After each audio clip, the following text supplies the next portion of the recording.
الحمد لله رب العالمين والصلاة والسلام على قائد الغر المحجلين نبينا محمد وعلى آله وصحبه أجمعين، وبعد.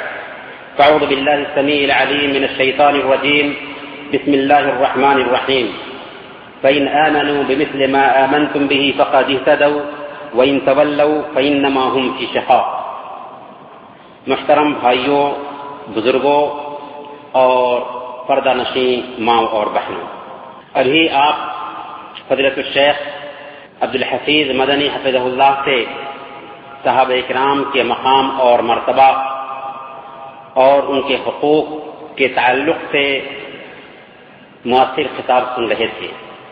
اس کے بعد انشاءاللہ آج ہم صحابہ کرام کے مثالی کردار میں سے نسلی عبادات میں تسلسل، صحابہ کرام اور ہم اس موضوع پر گفتگو کریں گے. گفتگو سے پہلے اگر ہم آپ سے ایک سوال کریں کہ آپ کی کمپنی آپ سے کہتی ہے کہ اگر تم 8 گھنٹے ڈیوٹی کرنے کے بعد بھی 2-4 گھنٹے اوور ٹائم کرو تو اس کے پیسے ملیں گے، ہم میں سے کوئی بھی آدمی اس کا انکار نہیں کرے گا، کیونکہ کام کے بدلے میں پیسے نظر آ رہے ہیں. بلکہ اگر ہمیں یہ کہا جائے کہ اللہ کے نبی صلی اللہ علیہ وسلم کی جو سنتیں ہیں ان سنتوں میں سے ایک سنت پر اگر عمل کرو تو 10 دینار ملے گا، تو ہم میں سے ہر آدمی کی یہی خواہش ہوگی کہ کیسے اللہ کے نبی صلی اللہ علیہ وسلم کی ان سنتوں پہ وہ عمل کرے تاکہ ہر سنت کے بدلے میں 10 دینار مل سکے. کیوں؟ اس لیے کہ اللہ تعالیٰ نے ہماری حالت کو بیان کر دیا، بل تؤثرون الحیات الدنیا والآخرۃ خیر وابقیٰ، بلکہ تم دنیاوی زندگی کو ترجیح دیتے ہو، حالانکہ آخرت کی زندگی بہتر ہے اور باقی رہنے والی ہے. صحابہ کرام کی جو حالت تھی وہ ہماری حالت سے بالکل اپوزٹ تھی. اسی لیے اللہ رب العالمین نے صحابہ کرام کو حق کا معیار ٹھہرایا. فَإِنْ آمَنُوا بِمِثْلِ مَا آمَنْتُمْ بِهِ فَقَدِ اهْتَدَوْا. آج ساری قومیں جو اسلام کی طرف اپنی نسبت رکھتی ہیں یہی دعویٰ کرتی ہیں کہ حق ان کے پاس ہے. پھر بھی اختلاف کیوں؟ پھر بھی گروہ بندی کیوں؟ پھر بھی جماعت بندی کیوں؟ اس لیے کہ صحابہ کرام کو معیار نہیں بنایا. جی ہاں، قرآن اور حدیث کو عملی زندگی میں انہوں نے نافذ کر لیا تھا. قرآن اور حدیث کے مطابق انہوں نے اپنے آپ کو ڈھال لیا تھا. وہ چلتا پھرتا قرآن اور حدیث تھے، اسی لیے اللہ پاک نے ان کو معیار بنایا. آئیے ہم دیکھتے ہیں صحابہ کرام کے نمونہ کو. اگر صحابہ کرام کے نمونہ کو ڈھونڈنا ہو تو زندگی کے ہر شعبہ میں ان کا نمونہ آپ کو ملے گا. عقائد ہو، عبادات ہو، معاملات ہو، اخلاقیات ہو، معاشرت اور معیشت ہو، زندگی کا کوئی ایسا شعبہ نہیں جس کے اندر آپ کو اللہ کے نبی صلی اللہ علیہ وسلم کے ان صحابہ کا نمونہ نہ ملے. خلاصہ یہ سمجھیں کہ زندگی کے ہر شعبہ میں صحابہ کرام کا مثالی نمونہ ہمارے سامنے میں آتا ہے. اس شعبے میں سے ایک شعبہ ہے نسلی عبادات. آئیے دیکھتے ہیں کہ کیسے صحابہ کرام نے اللہ کے نبی صلی اللہ علیہ وسلم سے جو باتیں سنی تھی. آج ہم بھی بہت ساری باتیں سنتے ہیں، آج بھی بہت ساری باتیں سنے ہیں. شیخ نے صحابہ کرام کے حقوق کے تعلق سے 10 پوائنٹ بھی بیان کیا ہے، لیکن کیا ہم ان باتوں کو اپنی عملی زندگی میں جگہ دے پاتے ہیں؟ یہ اہم نقطہ ہے. ہم میں اور صحابہ کرام میں یہی فرق تھا. انہوں نے جو کچھ بھی سنا تھا اللہ کے نبی صلی اللہ علیہ وسلم کی زبان سے اسے اپنی عملی زندگی میں جگہ دی تھی. آئیے اس کردار کو ہم دیکھتے ہیں. سب سے پہلا کردار عورتوں میں حضرت ام حبیبہ رضی اللہ تعالی عنہا کا کردار ہے، کیونکہ ہمارے بیچ میں جس طرح بھائی ہیں ویسے ہی بہنیں بھی ہیں. وہ بھی سوچیں کہ کیسا کردار صحابیات نے بھی پیش کیا تھا. صحیح مسلم کی روایت ہے. حضرت ام حبیبہ رضی اللہ تعالی عنہا اللہ کے نبی صلی اللہ علیہ وسلم کی بیوی بیان کرتی ہیں میں نے اللہ کے نبی صلی اللہ علیہ وسلم کو فرماتے ہوئے سنا. کیا فرمایا؟ من صلی للہ کل یوم 12 رکعۃ تطوعا غیر فریضۃ الا بنى اللہ له بہن بیتا فی الجنہ. جس کسی نے دن اور رات میں فرض کے علاوہ 12 رکعت سنتوں کی ادائیگی کی, اللہ رب العالمین اس کے لیے جنت میں گھر بناتا ہے. یہ 12 رکعتیں کون ہیں؟ سنن ترمذی میں اس کی صراحت آئی ہے. ظہر سے پہلے 4 رکعت, ظہر کے بعد 2 رکعت, مغرب کے بعد 2 رکعت, عشاء کے بعد 2 رکعت اور فجر سے پہلے 2 رکعت. کل ملا کر یہ 12 رکعتیں بنتی ہیں. اللہ کے نبی صلی اللہ علیہ وسلم نے بیان فرمایا کہ جس کسی نے ان 12 رکعتوں کی ادائیگی کی اللہ تعالیٰ اس کے لیے جنت میں گھر بناتا ہے. دنیا میں ہم گھر بنانا چاہتے ہیں تو اس کے لیے برسوں پلاننگ کرنا پڑتی ہے, پھر ہم گھر بنا پاتے ہیں. اللہ رب العالمین ان 12 رکعت کی ادائیگی کی وجہ سے جنت میں ہمارے لیے گھر بناتا ہے جس کی ایک اینٹ سونے کی, دوسری اینٹ چاندی کی ہوگی. ام حبیبہ رضی اللہ تعالی عنہا اس حدیث کو سنتی ہیں, کیا فرماتی ہیں؟ کہتی ہیں ما ترکتہن منذ سمعتہن من رسول اللہ صلی اللہ علیہ وسلم, جب سے میں نے یہ حدیث اللہ کے نبی صلی اللہ علیہ وسلم کی زبان سے سنا اس وقت سے اب تک ان 12 رکعتوں کو نہیں چھوڑا.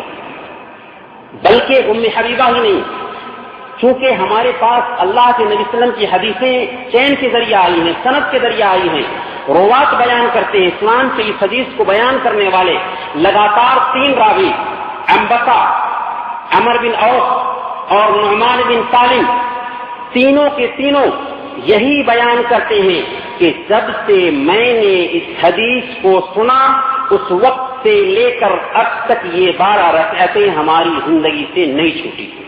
وہ 12 رکعتیں آج ہم سے پامال ہو رہی ہیں. کیوں؟ اس لیے کہ صحابہ کا نمونہ ہماری زندگی سے نکلتا جا رہا ہے. دوسرا کردار دیکھیے حضرت عائشہ رضی اللہ تعالی عنہا کا. موطا امام مالک کی حدیث ہے, زید بن اسلم بیان فرماتے ہیں کہ حضرت عائشہ رضی اللہ تعالی عنہا ہر دن چاشت کی 8 رکعت ادا کیا کرتی تھی اور کہتی تھی لو نشر علی ابوایا ما ترکتہن, اگر میرے ماں باپ بھی قبر سے اٹھا کر کے میرے سامنے میں لا دیے جائیں پھر بھی میں ان 8 رکعتوں کو نہیں چھوڑ سکتی. پابندی, تسلسل, بغیر بریک کے اس عبادت کو کنٹینیو کر رہی ہیں اور کہتی ہیں کہ اگر مان لیا ایسا ہو نہیں سکتا, لیکن مان لیا کہ کوئی میرے ماں باپ کو بھی قبر سے اٹھا کر کے لا کر کے ہمارے سامنے میں رکھ دے اور مجھے خوشی محسوس ہو, اس وقت بھی میں ان 8 رکعت چاشت کی نماز کو ترک نہیں کر سکتی. آج فرائض کی بات ہم کرتے ہیں تو فرائض میں ہمارے اندر کوتاہی پائی جا رہی ہے. ہم فرائض کی بات نہیں کر رہے ہیں بلکہ نفلی عبادات میں صحابہ کرام کا کیسا آئیڈیل نمونہ پایا جا رہا ہے کہ صحابہ کرام تو کیا صحابیات بھی آئیڈیل نمونہ پیش کر رہی ہیں. عائشہ رضی اللہ تعالی عنہا اپنی پوری زندگی چاشت کی 8 رکعت ادا کر رہی ہیں اور کہتی ہیں کہ اگر میرے ماں باپ بھی اٹھ کر کے آ جائیں پھر بھی ان 8 رکعتوں کو ترک نہیں کر سکتی. تیسرا نمونہ حضرت ابوبکر صدیق رضی اللہ تعالی عنہ کا دیکھیے. صحیح مسلم کی روایت ہے, ایک مرتبہ اللہ کے نبی صلی اللہ علیہ وسلم نے صحابہ کرام کے بیچ پوچھا, سوال کیا, من اصبح منکم اليوم صائما, آج کون روزہ سے ہے؟ حضرت ابوبکر صدیق رضی اللہ تعالی عنہ نے کہا کہ میں. دوسرا سوال کیا, آج کون ہے جس نے کسی غریب کو کھانا کھلایا؟ ابوبکر صدیق رضی اللہ تعالی عنہ نے کہا کہ میں. تیسرا سوال پوچھا کہ آج کون ہے جس نے کسی بیمار کی عیادت کی ہے؟ ابوبکر صدیق رضی اللہ تعالی عنہ نے کہا کہ میں نے. چوتھا سوال کیا کہ کون ہے جس نے آج جنازے میں شرکت کی ہے؟ ابوبکر صدیق رضی اللہ تعالی عنہ نے کہا کہ میں نے. آپ نے فرمایا مجتمع امرئ الا دخل الجنہ, جس کے اندر یہ 4 صفات اکٹھا ہو جائیں وہ جنت میں جائے گا۔ آپ تصور کیجیے، اس حدیث پہ غور کیجیے۔ اللہ کے نبی صلی اللہ علیہ وسلم نے ایسا نہیں کہ آپ نے کہہ دیا ہو کہ بھائی فلاں دن ایگزام ہونے والا ہے، سب کی سب تیاری کر کے آنا، یہ کام دے رہا ہوں، نہیں، اچانک یہ سوال کیا تھا اللہ کے نبی صلی اللہ علیہ وسلم نے صحابہ کرام سے۔ اس کے بیچ میں اللہ کے نبی صلی اللہ علیہ وسلم دیکھتے ہیں ابوبکر صدیق رضی اللہ تعالیٰ عنہ کے کردار کو، 4 کردار کو اپنے اندر جمع کیے ہوئے ہیں۔ اس کے لیے ہم پلاننگ کرتے ہیں، تب ہم انجام دے پاتے ہیں۔ آخر ابوبکر صدیق رضی اللہ تعالیٰ عنہ کے اندر یہ کردار کیوں آیا؟ کیونکہ وہ کردار کے عادی تھے، انہوں نے شریعت کو اپنی زندگی میں لاگو کر لیا تھا۔ آئیے چوتھا کردار ہم دیکھتے ہیں حضرت علی بن ابی طالب رضی اللہ تعالیٰ عنہ کا۔ صحیح بخاری اور مسلم کی روایت ہے، اس حدیث کو حضرت علی بن ابی طالب رضی اللہ تعالیٰ عنہ بیان فرماتے ہیں کہ ایک دن حضرت فاطمہ رضی اللہ تعالیٰ عنہ اللہ کے نبی صلی اللہ علیہ وسلم کی خدمت میں آتی ہیں، کیونکہ گھر میں خادم نہیں تھا، کام کرتے کرتے ہاتھ میں چھالے پڑ جاتے تھے۔ اللہ کے نبی صلی اللہ علیہ وسلم کے پاس میں آتی ہیں کہ ایک خادم دیں تاکہ وہ کچھ گھر کے کام کاج میں سہارا بن سکے۔ اللہ کے نبی صلی اللہ علیہ وسلم کو پایا نہیں، عائشہ رضی اللہ تعالی عنہا سے اپنی مراد رکھا۔ جب اللہ کے نبی صلی اللہ علیہ وسلم گھر آتے ہیں تو عائشہ رضی اللہ تعالی عنہا نے بتایا کہ فاطمہ آئی تھیں اور انہوں نے یہ گزارش رکھی ہے۔ اللہ کے نبی صلی اللہ علیہ وسلم سنتے ہیں، فوراً جاتے ہیں علی کے گھر۔ اس وقت فاطمہ اور علی دونوں کے دونوں سونے کی تیاری کر رہے تھے۔ اللہ کے نبی صلی اللہ علیہ وسلم دونوں کے بیچ میں بیٹھ جاتے ہیں، کیونکہ ایک طرف بیٹی ہے تو ایک طرف داماد ہے۔ یہاں تک کہ حضرت علی کہتے ہیں کہ میں نے اپنے پیٹ میں اللہ کے نبی صلی اللہ علیہ وسلم کے پیر کی ٹھنڈک محسوس کی، اور پھر کہتے ہیں کیا میں تم دونوں کو ایسا کام نہ بتا دوں جو تمہارے لیے خادم سے بہتر ہے؟ جب سونے لگو تو 34 مرتبہ اللہ اکبر، 33 مرتبہ سبحان اللہ اور 33 مرتبہ الحمدللہ کہہ لو، خیر لکما من خادم۔ اگر ایسا کہہ لوگے تو تمہارے لیے یہ خادم سے بہتر ہے۔ حضرت علی رضی اللہ تعالیٰ عنہ نے یہ بات سنی اللہ کے نبی صلی اللہ علیہ وسلم سے اور اس کو گیٹری ڈال دیا۔ پھر زندگی بھر اس وظیفہ کو جاری رکھا، یہاں تک کہ ایک صاحب نے ان سے پوچھا کہ کیا صفین کی رات بھی، جو جنگ کی رات تھی، پریشانی کی رات تھی، ٹینشن کی رات تھی، کیا اس رات بھی آپ کا یہ وظیفہ نہ چھوٹا؟ انہوں نے کہا ولا لیلۃ صفین، صفین کی رات بھی اس وظیفہ کا میں نے اہتمام کیا۔ یہ ہے کردار صحابہ کرام کا۔ پانچواں کردار دیکھیے، حضرت بلال رضی اللہ تعالی عنہ کا کردار ہے۔ صحیح بخاری کی روایت ہے، حضرت ابو ہریرہ رضی اللہ تعالی عنہ اس حدیث کو بیان کرتے ہوئے کہتے ہیں کہ فجر کے بعد کا وقت تھا، اللہ کے نبی صلی اللہ علیہ وسلم حضرت بلال رضی اللہ تعالی عنہ سے کہتے ہیں کہ اے بلال، اخبرنی بارجع عمل عملتہ فی الاسلام۔ بلال، تم اپنے عملوں میں کسی امید افزا عمل کے بارے میں بتاؤ جسے تم نے کیا ہے، کیونکہ میں نے اپنے آگے تمہارے جوتے کی چاپ سنی ہے، آواز سنی ہے۔ بلال نے کہا کہ ایسا عمل جس سے مجھے امید ہو کہ اللہ رب العالمین اس کی قدر فرمائے گا، یہ ہے کہ میں نے جب کبھی بھی وضو کیا اس سے جس حد تک ہو سکا نمازیں ادا کر لی ہیں۔ شاید یہ عمل اللہ کو پسند آیا ہو، اس وجہ سے آپ نے ہمارا وہ مقام دیکھا۔ بلال رضی اللہ تعالیٰ عنہ کے کردار پہ غور کیجیے، یہ ہمیشہ اپنا معمول بنا چکے ہیں کہ جب کبھی بھی وضو کرتے ہیں جس حد تک ان سے ہو سکتا ہے نمازیں پڑھتے ہیں۔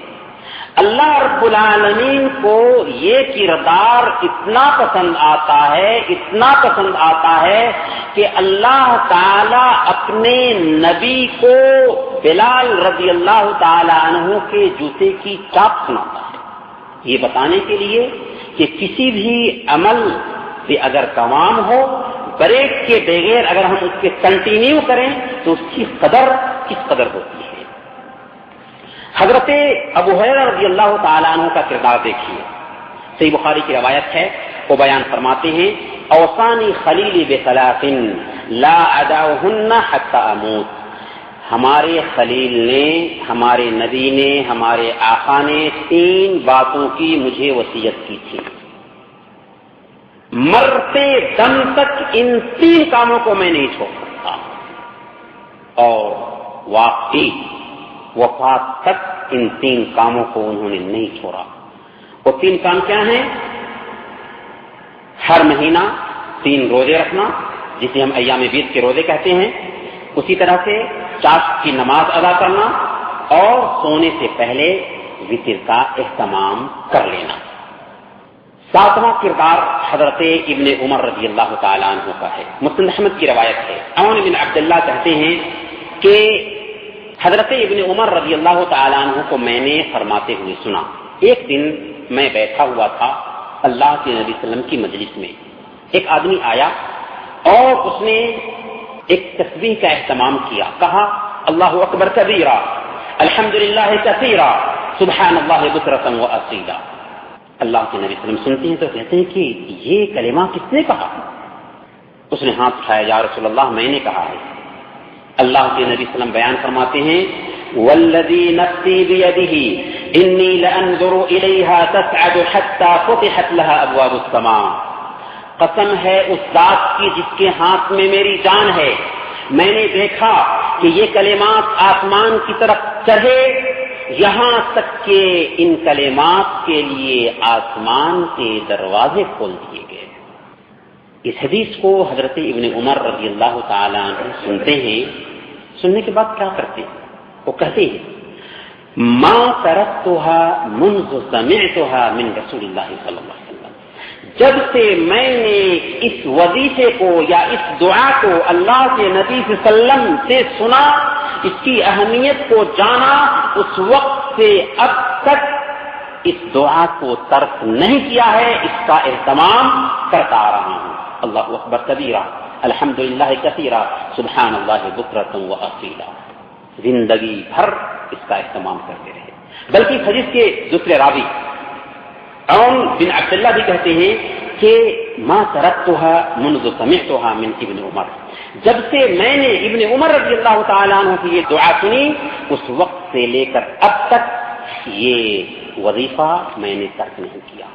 آپ کے ذہن میں یہ سوال پیدا ہو رہا ہوگا کہ یہ تو صحابہ کرام کا نمونہ ہے جو آئیڈیل تھے، جن کی پاکیزگی اللہ پاک نے بیان فرمائی، کیا صحابہ کرام تک یہ عمل محدود ہے؟ نہیں، بلکہ صحابہ کرام کو آئیڈیل بنانے والے علماء کرام اور علماء امت نے بھی یہ آئیڈیل اپنایا ہے۔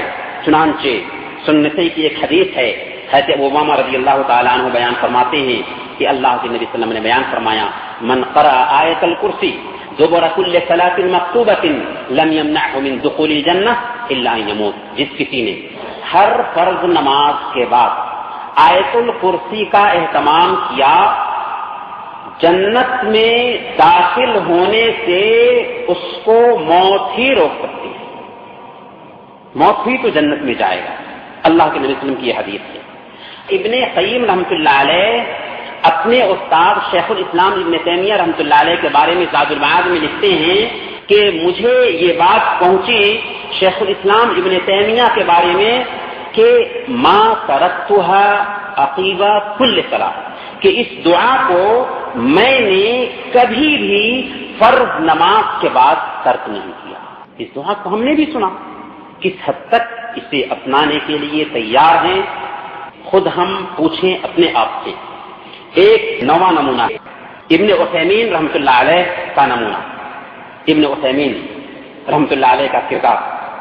مسند احمد کی روایت ہے، حضرت ابو سعید خدری رضی اللہ تعالیٰ عنہ بیان فرماتے ہیں کہ اللہ کے نبی صلی اللہ علیہ وسلم نے بیان فرمایا غسل یوم الجمعۃ واجب علی کل محتلم، جمعہ کے دن کا غسل کرنا ہر بالغ مرد اور عورت پر فرض ہے۔ حضرت ابن عثیمین رحمۃ اللہ علیہ اس حدیث کے بارے میں بیان فرماتے ہیں بلوغ المرام کی شرح میں کہ ما ترکتہ منذ علمت بهذا الحدیث لا صیفا ولا شتاء، جب سے مجھے یہ حدیث پہنچی اس وقت سے میں نے جمعہ کے دن کا غسل کرنا نہ تو ٹھنڈی میں اور نہ ہی گرمی میں ترک کیا۔ یہ کردار ہے صحابہ کرام کا، صحابیات کا، اور پھر بعد میں علماء کرام کا، سچے بایت کر۔ اب ہمیں کیا کرنا ہے؟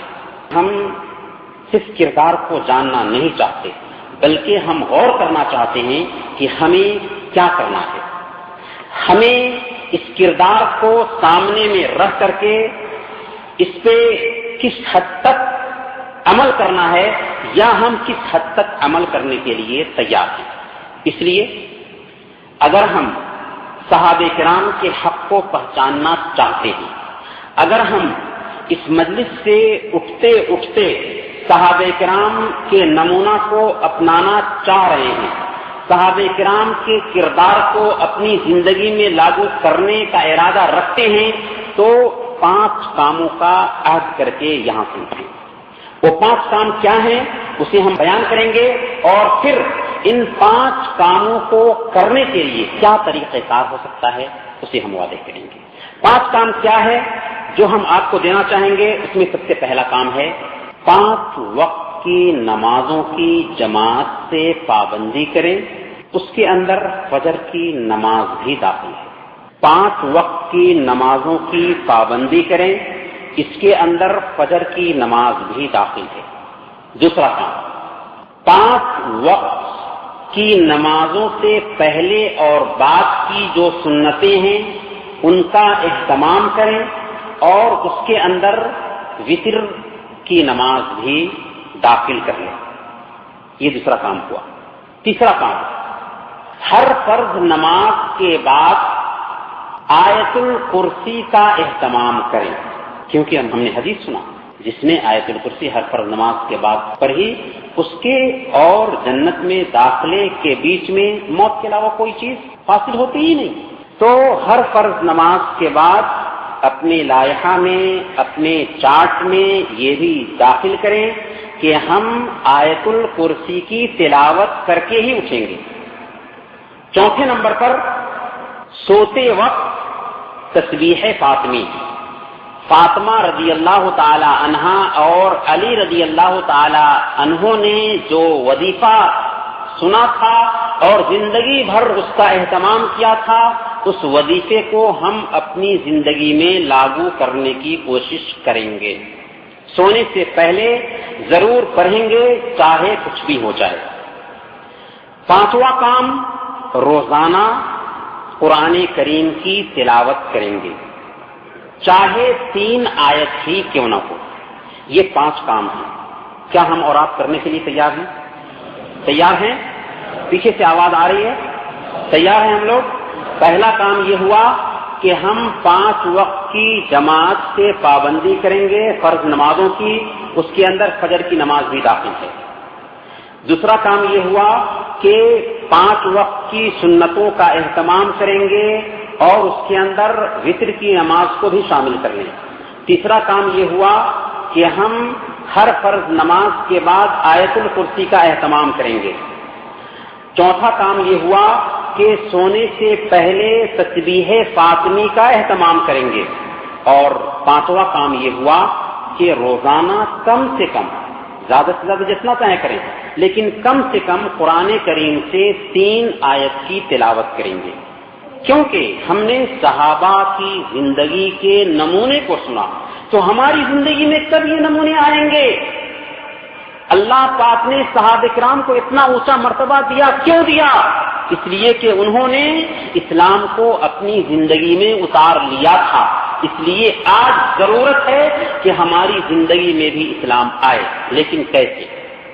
کیسے ان 5 کاموں کو ہم اپنی زندگی میں اتار سکتے ہیں. تو آئیے اس سلسلے میں چند سجھاؤ طریقہ کار ہم آپ کے سامنے میں رکھتے ہیں. پہلے نمبر پر ہم اپنی زندگی کی حقیقت کو سمجھنے کی کوشش کریں.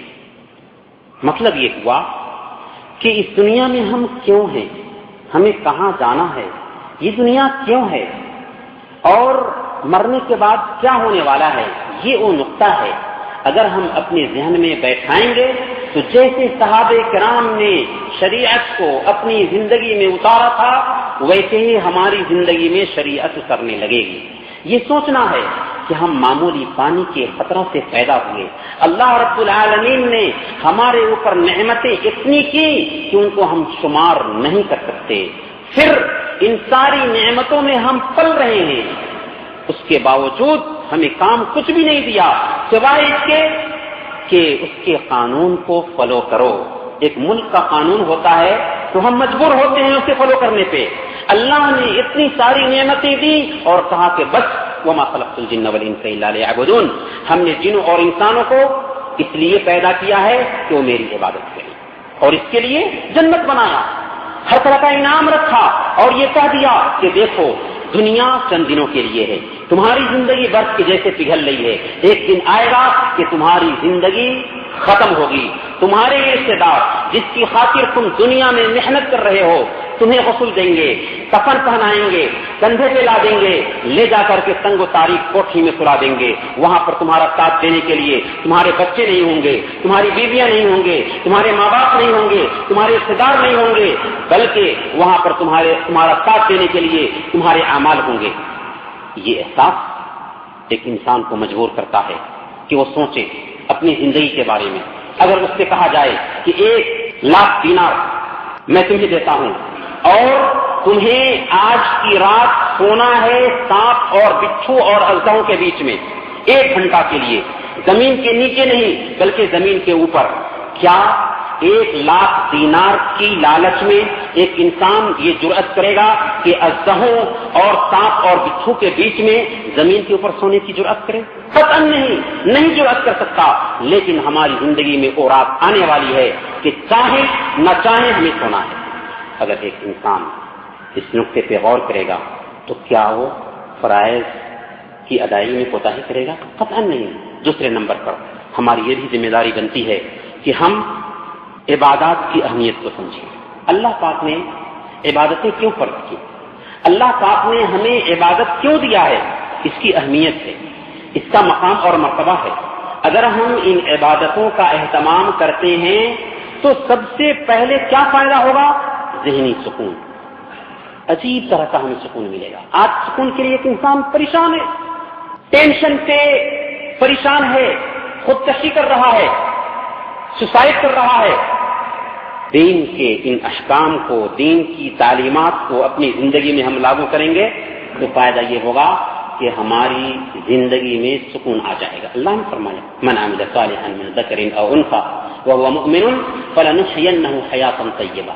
جس کسی نے نیک عمل کیا چاہے وہ مرد ہو یا عورت ہو اسے ہم پاکیزہ زندگی عطا فرمائیں گے اور مرنے کے بعد اسے اس کا بہترین بدلہ دیں گے. گویا کہ اگر ہماری زندگی کے اندر دین آ جاتا ہے، اگر ہم شریعت پر عمل کرنے لگ جاتے ہیں تو سب سے پہلا فائدہ کیا حاصل ہوگا؟ ہمیں سکون ملے گا. اور اگر ہم شریعت سے دور ہوتے ہیں تو کیا نقصان ہوگا؟ وَمَنْ أَعْرَضَ عَنْ ذِكْرِي فَإِنَّ لَهُ مَعِيشَةً ضَنْكًا.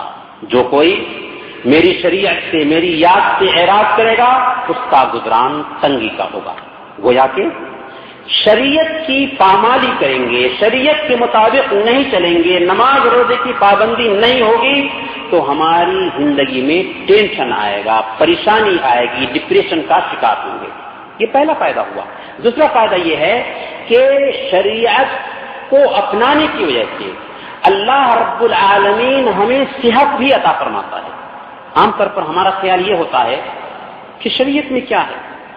جی نہیں، شریعت کو اپنانے کی وجہ سے اللہ پاک آپ کو صحت مند زندگی عطا فرمائے گا. اللہ نے فرمایا حضرت ہود علیہ السلام کی زبانی بیان فرمایا. انہوں نے اپنی قوم سے خطاب کرتے ہوئے کہا تھا وَيَا قَوْمِ اسْتَغْفِرُوا رَبَّكُمْ ثُمَّ تُوبُوا إِلَيْهِ يُرْسِلِ السَّمَاءَ عَلَيْكُمْ مِدْرَارًا وَيَزِدْكُمْ قُوَّةً إِلَىٰ قُوَّتِكُمْ. اے میری قوم، اللہ سے اپنے گناہوں کی معافی مانگو اور توبہ کرو. کیا فائدہ ہوگا؟ اللہ تعالیٰ تمہارے اوپر موسلادھار بارش برسائے گا اور تمہاری قوتوں میں، تمہاری طاقت میں اضافہ فرمائے گا. گویا کہ اگر ہم شریعت کو اپناتے ہیں تو اللہ ہماری حفاظت فرماتا ہے. احفظ اللہ یحفظ، اللہ کی حفاظت کرو، اللہ تمہاری حفاظت فرمائے گا. اس لیے شریعت کی تابعداری کا پہلا فائدہ یہ ہوا کہ ہمیں سکون ملے گا، ٹینشن سے دور ہو جائیں گے. دوسرا فائدہ یہ ہوا کہ ہمیں مانوی طور پر طاقت اور قوت ملے گی. تیسرا فائدہ یہ ہے کہ ہمارے مال میں، ہماری سیلری میں، ہماری آمدنی میں برکت ہوگی. لئن شکرتم لازیدنکم ولئن کفرتم ان عذابی لشدید. اگر تم شکر گزاری کرو گے تو ہم زیادتی کریں گے اور اگر ناشکری کرو تو ہمارا عذاب سخت ہے. گویا کہ اگر ہم شریعت پہ عمل کرتے ہیں تو اس کی وجہ سے ایک انسان کے مال میں بھی بڑھوتری ہوتی ہے. ان العبد لیحرم الرزق بالذنب یصیبہ. ایک بندہ گناہ کی وجہ سے رزق سے محروم کر دیا جاتا ہے. گویا کہ اگر ہمارے اندر شریعت کی تابعداری آئے گی تو اس کی وجہ سے کیا فائدہ ہوگا؟ سکون ملے گا، طاقت ملے گی اور اس کے ساتھ ساتھ مال میں بھی اللہ پاک بڑھوتری لائے گا. اسی طرح غیروں پر بھی ہماری ہیبت قائم ہوگی، ہمارا ڈر قائم ہوگا. آج غیر نے ہمیں کیوں لقمہ تر بنا رکھا ہے؟ اس لیے کہ ہم شریعت کی پامالی کر رہے ہیں. آخر صحابہ کرام کے کردار کی بات کیوں کر رہے ہیں؟ کیوں دنیا ان کے قدموں تلے جھک گئی تھی؟ کیوں قیصر و کسریٰ کی حکومتیں ان سے لرزہ بر اندام تھیں؟ اس لیے کہ انہوں نے شریعت کو اپنی زندگی میں لاگو کیا تھا.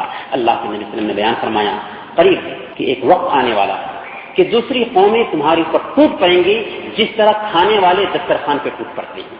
لوگوں نے پوچھا کیا اس وقت ہماری تعداد کم ہوگی؟ اللہ کے نبی صلی اللہ علیہ وسلم نے بیان فرمایا کہ نہیں، تمہاری تعداد کم نہیں ہوگی، بلکہ اس وقت تو تمہاری تعداد بہت زیادہ ہوگی، لیکن تم سمندر میں بہنے والے تینکوں کے جیسے ہو جاؤ گے. اللہ تعالیٰ تمہارے دشمن کے دل سے تمہارا ڈر، تمہاری ہیبت نکال دے گا اور تمہارے دل میں ایک وہن کی بیماری ڈال دے گا. پوچھا کہ وہن کی بیماری کیا ہے؟ فرمایا حب الدنیا وکراہیت الموت، دنیا کی محبت اور موت سے نفرت. گویا کہ شریعت کی تابعداری کرنے کی وجہ سے ہمیں سکون ملے گا، جسمانی طاقت ملے گی، مال میں برکت آئے گی اور غیروں پر بھی ہماری ہیبت قائم ہوگی. تیسرا نقطہ یہ ہے کہ اگر ہم ان 5 کاموں کو جو ہمیں دیا گیا ہے اپنی عملی زندگی میں لاگو کرنا چاہتے ہیں تو ہمارے اندر عزیمت آ جائے، کانفیڈنٹ آ جائے، پختہ ارادہ آ جائے. جب تک کہ عزیمت نہ آئے، جب تک کہ پختہ ارادہ نہ آئے کچھ نہیں ہو سکتا. اس کے ساتھ ساتھ اللہ سے دعا بھی کرنا کہ اے اللہ تو ہمیں توفیق عطا فرما کہ ہم شریعت کے ان کاموں کو اپنی عملی زندگی میں لاگو کر سکیں. والذین جاہدوا فینا لنہدینہم سبلنا. جو لوگ ہمارے راستے میں کوشش کرتے ہیں ہم ان کو راستہ دکھاتے ہیں. اس لیے اگر ہم ان 5 کاموں کو اپنی عملی زندگی میں برتنے کے لیے تیار ہیں تو ہمارے اندر عزیمت آنی چاہیے، پختہ ارادہ ہونا چاہیے. یہاں سے ارادہ کر کے اٹھے کہ یہ 5 کام جو بتائے گئے ہیں ان کو اپنی عملی زندگی میں ضرور لاگو کریں گے. اور چوتھا نقطہ یہ ہے کہ عبادت میں اعتدال ہو، ضرورت سے زیادہ نہیں، بس 5 کام اور اس میں بھی ترتیب. سب سے پہلے فرض نمازوں کی پابندی، جس کے اندر کوتاہی پائی جا رہی ہے فرض نمازوں کے اندر پہلے اپنے آپ کو اس کے لیے تیار کرے کہ فرض نمازوں کی پابندی کرے گا جماعت کے ساتھ، خاص طور پر فجر کی نماز کی. اگر فرض نماز میں کوتاہی نہیں ہو رہی ہے تو سنتوں پہ دھیان دینا ہے، سنتوں کی پابندی ہو رہی ہے تو فرض کے بعد کے اوراد پہ دھیان دینا ہے، رات میں سونے کے وقت تسبیح فاطمی پہ دھیان دینا ہے، اسی طرح سے روزانہ قرآن کریم کی تلاوت پہ دھیان دینا ہے. پر عزیمت ہونی چاہیے، پختہ ارادہ ہونا چاہیے، اور جب ہم ارادہ رکھتے ہیں تو اللہ توفیق دیتا ہے۔ اسی طرح سے ہمارے اندر اعتدال ہو، ضرورت سے زیادہ عبادت کو اپنے اوپر نہ تھوپ لیں، کیونکہ شریعت آسانی چاہتی ہے۔ ضرورت سے زیادہ اگر اپنے آپ پر عبادت تھوپیں گے تو اسے انجام دینا مشکل ہو جائے گا۔ بس یہ 5 کام رکھیں، اگر ہم اس کو انجام دینے کے لیے عہد کر کے یہاں سے اٹھتے ہیں تو ہمارے لیے بہت ہی آسان ہو جائے گا اسے انجام دینا۔ اور آخری نقطہ ہم یہاں پر یہ بیان کریں گے کہ ہم اچھے لوگوں کی صحبت اختیار کریں۔ اچھے لوگوں کے ساتھ رہیں گے تو ہم آسانی کے ساتھ میں شریعت کو فالو کر سکتے ہیں۔ اور منہج الانبیاء کی یہ جو مجلس ہے، ہمیں کہنے دیا جائے یہ اچھے لوگوں کی مجلس ہے، یہ نیک صحبت ہے۔ اس صحبت میں اگر ہم آتے ہیں، یہاں پر بیٹھتے ہیں اور یہاں کے دروس سے استفادہ کرتے ہیں تو ہمیں نیک صحبت ملے گی۔ امام ابن تیمیہ رحمۃ اللہ علیہ کے بارے میں امام ابن قیم رحمۃ اللہ علیہ بیان فرماتے ہیں، الوابل الطیب میں لکھتے ہیں کہ جب کبھی بھی ہمارے اندر ٹینشن آتا تھا، پریشانی آتی تھی، زمین تنگ ہونے لگتی تو ہم شیخ الاسلام کے پاس میں آ جاتے تھے، وہ ان کے استاد تھے۔ جب کبھی بھی ٹینشن آتا، پریشانی آتی، زمین تنگ ہونے لگتی تو ہم شیخ الاسلام کے پاس میں آ جاتے تھے۔ جب کبھی ان کی باتیں سنتے اور ان کی مجلس میں بیٹھتے تو ساری پریشانی دور ہو جاتی تھی، اور یہ ٹینشن یقین، صبر اور سکون میں بدل جایا کرتا تھا۔ اور سنی ابن ماجہ کی روایت کے مطابق اللہ کے نبی صلی اللہ علیہ وسلم نے بیان فرما دیا کہ ان من الناس مفاتیح للخیر مغالق للشر، لوگوں میں سے کچھ لوگ ایسے ہوتے ہیں جو خیر کی کنجیاں ہوتے ہیں، ان کے پاس رہو گے تو خیر ملے گا، اور شر کو، برائی کو بند کرنے والے ہوتے ہیں، شر تم سے دور ہوگا۔ اور لوگوں میں سے کچھ لوگ کیا ہوتے ہیں؟ مفاتیح للشر مغالق للخیر، کچھ لوگ ایسے ہوتے ہیں جو برائی کی کنجیاں ہوتے ہیں اور بھلائی کو بند کرنے والے ہوتے ہیں۔ اس لیے بھلائی کی کنجیاں تلاش کرنی چاہیے۔ یہ کہاں پہ ملتی؟ نیک صحبت میں ملے گی۔ تو اگر ہم سب سے پہلے نمبر پر اپنے وجود کی حقیقت کو دھیان میں رکھیں، دوسرے نمبر پر عبادات جو ہم انجام دیتے ہیں ان کی اہمیت کو سمجھیں، تیسرے نمبر پر ہمارے اندر عزیمت آ جائے، پختہ ارادہ آ جائے، اس کے ساتھ ساتھ اللہ رب العالمین سے دعا بھی کریں کہ اے اللہ تو ہمیں توفیق عطا فرما، اور چوتھے نمبر پر عبادت میں اعتدال آ جائے، پانچویں نمبر پر نیک صحبت اختیار کریں۔ یہ 5 وسائل کو اختیار کریں گے تو 5 کام ہمارے لیے آسان ہو جائے گا۔ وہ 5 کام کیا ہے؟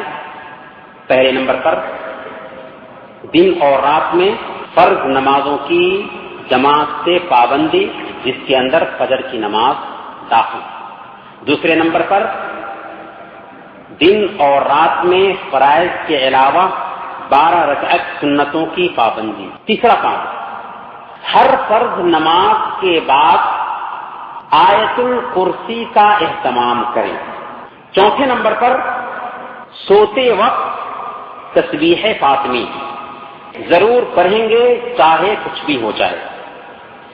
پانچواں کام، روزانہ قرآن کریم کی تلاوت کریں گے، چاہے 3 آیت ہی کیوں نہ ہو۔ یہ 5 کام ہیں، اسے اپنے ذہن پہ نوٹ کر لیں اور برتنے کی کوشش کریں۔ بھائیوں بہنوں، سنتے بہت ساری باتیں ہیں، لیکن اگر ہم اس کو اپنی زندگی میں برتنے کی کوشش کریں گے، عجیب طرح سے ہماری زندگی میں تبدیلی آئے گی۔ کوشش کر کے دیکھیں، اگر آپ پہلے نقطے کو اپنا رہے ہیں، دوسرے نقطے پہ عمل کریں، دوسرے نقطے کو اپنا رہے ہیں، تیسرے نقطے پہ عمل کریں، تیسرے نقطے کو اپنا رہے ہیں، چوتھے نقطے پہ عمل کریں، چوتھے نقطے کو اپنا رہے ہیں، 5 نقطے پہ عمل کریں۔ یہ 5 نکات ہیں، ان کو اپنی زندگی میں لاگو کر کے دیکھیں۔ اگر لاگو کر کے دیکھیں گے، یقین جانیے آپ کی زندگی میں عجیب طرح کی تبدیلی آئے گی، مال میں تبدیلی، جان میں تبدیلی، اللہ کی عجیب طرح سے برکت آپ کی زندگی میں محسوس ہوگی۔ اور یہاں اگر نہیں ملا تو کل قیامت کے دن ملنے والا ہے۔ صحابہ کرام کے کردار کی بات ہو رہی ہے، صحابہ کرام کو آئیڈیل بنانے کی بات ہو رہی ہے، صحابہ کرام کے حقوق کو ہم جان رہے ہیں، تو یہ عزم کر کے یہاں سے اٹھے کہ یہ 5 کام ہیں ہمارے کرنے کے. 5 کام کو 1 مہینہ تک کریں. اگر ان 5 کاموں کو پورے طور پر برت لیتے ہیں تو اگلے مہینہ میں دوسرے کچھ کام لیں اور برتنے کی کوشش کریں. اگر ہم اس انداز میں برتنے کی کوشش کریں گے تو آسانی کے ساتھ میں صحابہ کرام کے نمونہ کو اپنی زندگی میں اتار سکتے ہیں. لیکن چونکہ یہ دنیا ہے اور ایک انسان دنیا سے بہت جلد متاثر ہوتا ہے، اسی لیے ایک آخری نقطہ جو سارے ان 5 نکات کو اکٹھا کرنے والا نقطہ ہے اسے میں بیان کر کے اپنی بات ختم کروں گا. وہ نقطہ ہے کہ اگر ہم نے 5 کام کو کرنے کے لیے 5 وسیلہ اپنایا، پھر بھی ان کاموں میں سستی ہو جا رہی ہے یا یہ کام چھوٹ جا رہے ہیں، تو اپنے اوپر اپنی تنخواہ کے حساب سے لاگو کریں. 100 فلس ہو، ربع دینار ہو، آدھا دینار ہو، 1 دینار ہو، اپنی آمدنی کے حساب سے اپنے اوپر لاگو کریں. اپنی زندگی کے لیے، اپنی زندگی کو پنکچوئل بنانے کے لیے، اپنی زندگی میں دین لانے کے لیے لاگو کریں کہ اگر یہ کام ہم سے چھوٹا تو 100 فلس یا ربع دینار یا آدھا دینار یا 1 دینار اس کام پہ میں خرچ کروں گا. اور اپنے آپ سے عہد لیں اگر ایسا کیا تو عجیب طریقے سے ہماری زندگی میں سدھار ہے. اور یہ بات میں الٹپ نہیں کہہ رہا ہوں، بلکہ امام ذہبی رحمۃ اللہ علیہ نے سیر اعلام النبلاء نے امام ابن وہب رحمۃ اللہ علیہ کے بارے میں لکھا ہے.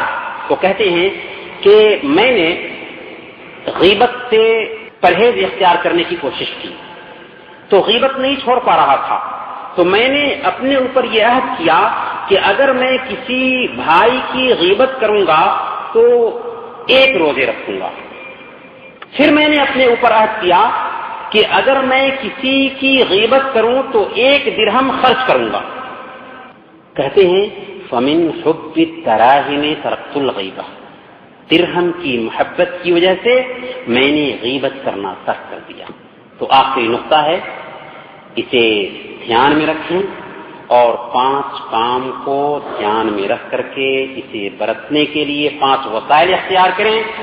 اگر سستی ہوتی ہے، کوتاہی ہو جاتی ہے تو یہ عمل، پیسہ خرچ کرنے کا عمل بھی اپنی اپنی تنخواہ کے اعتبار سے یہی عزم کر کے، پختہ ارادہ کر کے، طے کر کے یہاں سے اٹھیں اور ان 5 کاموں کو برتنے کی کوشش کریں.